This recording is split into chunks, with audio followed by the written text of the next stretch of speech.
Okay, guys, so we are back at it again, and this is part two. Okay, so let's go ahead and take a quick step back. So, on the end of part one, we went ahead and realized that for whatever reason, and we're going to go ahead and answer this, but for whatever reason, at one point, PC2 was able to ping PC0. And after we changed the cable on the interfaces, PC2 was no longer able to ping PC0. So what we need to do, guys, and what we need to highlight, the most important thing here, guys, that I want you to get away from this video is access ports and trunk ports. Okay, access ports basically deal with one VLAN. Okay, and they're typically meant for end hosts such as computers. A trunk port, on the other hand, is going to go ahead and be between, in this example, two switches.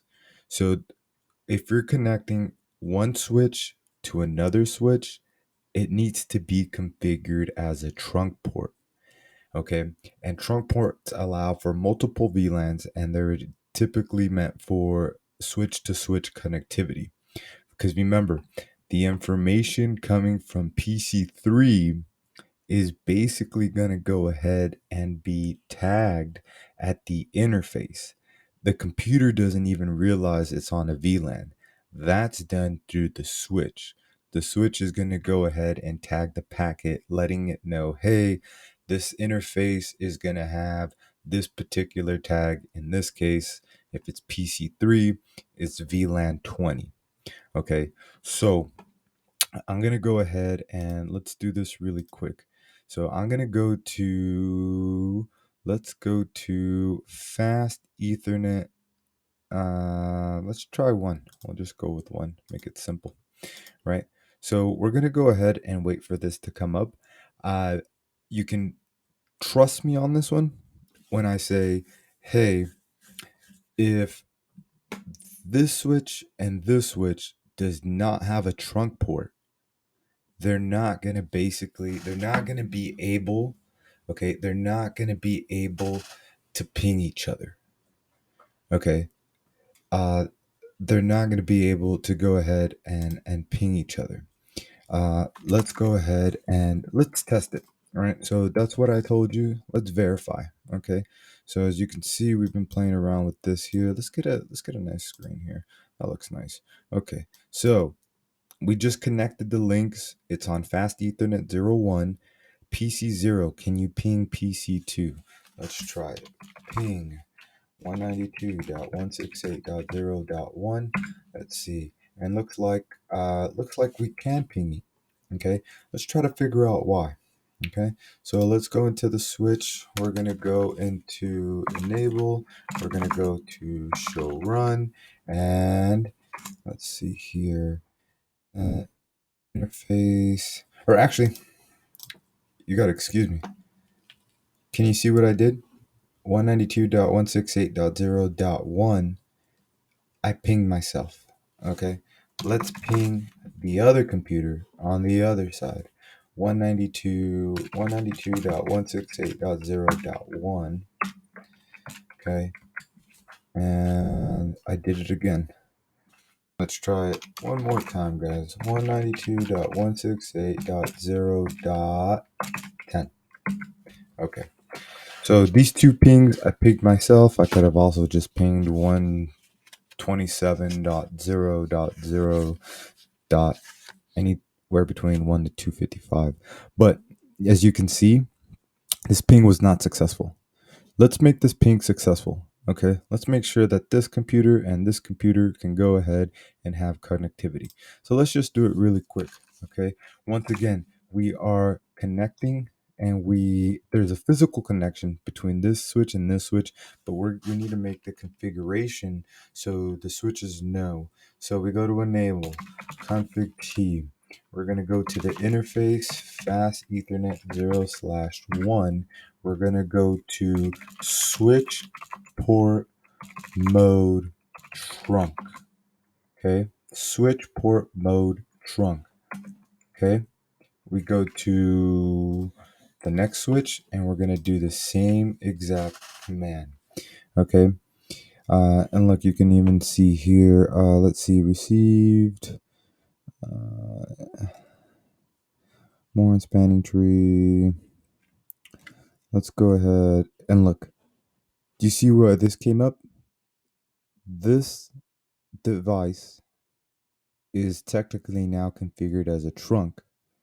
This device is technically configured as a non-trunk. But let's go ahead and change that. Okay. Go here. We're gonna go to config t interface fast ethernet 0/1. Okay. We're gonna go to switch port mode trunk. Okay. Let's do that there. We're gonna go ahead and exit out of here. Okay. And did you see what happened? It went from orange to green to green to green. Now let's go ahead, come to our PC. Let's try the ping. Once again, 192.168.0.10, not .1. And look, we are successful. We have a successful ping. Let's try the blue. Can the blue talk to the blue? Let's come here. We'll go to our computer. Let's go to the command prompt. We're going to go to ping 192.168.0.20. Okay? So this PC is going to try to ping this PC. And look, successful. Now, even though we made this a trunk, can this PC go ahead and ping this PC? Let's try it. Okay. What do you think? 192.168.0.10. PC1 is trying to ping PC2. Will it be successful? Take a couple seconds, think about it. Let's try it.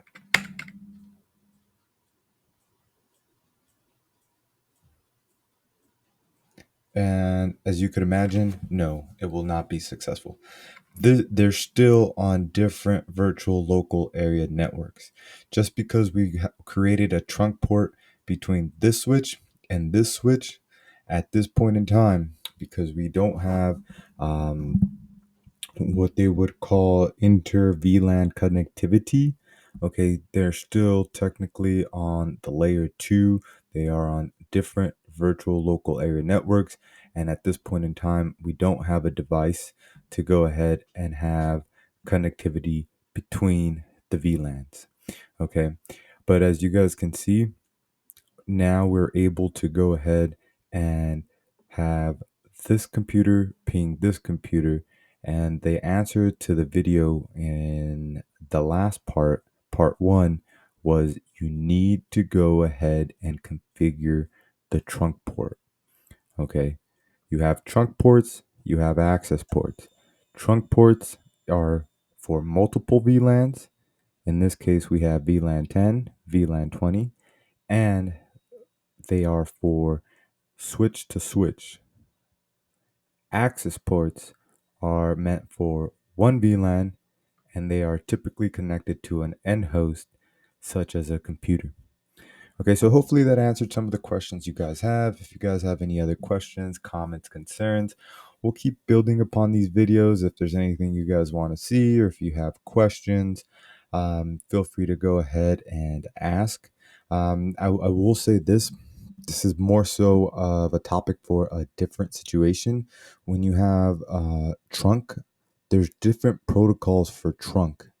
Okay, in this case, with our command, as you can see, it was very simple: switch port mode trunk, and that was it for these switches.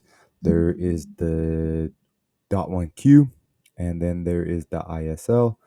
In this case, I do believe we use the ISL. We can also get into .1Q later on. A lot of that has to do depending on the switch and depending on the operating system that the switch is running. But once again, that's a little bit more information for further down the road. But nonetheless, we solved the mystery of why, of what we needed, which once again, it was the trunk port. You have to make sure that both interfaces are configured as a trunk port.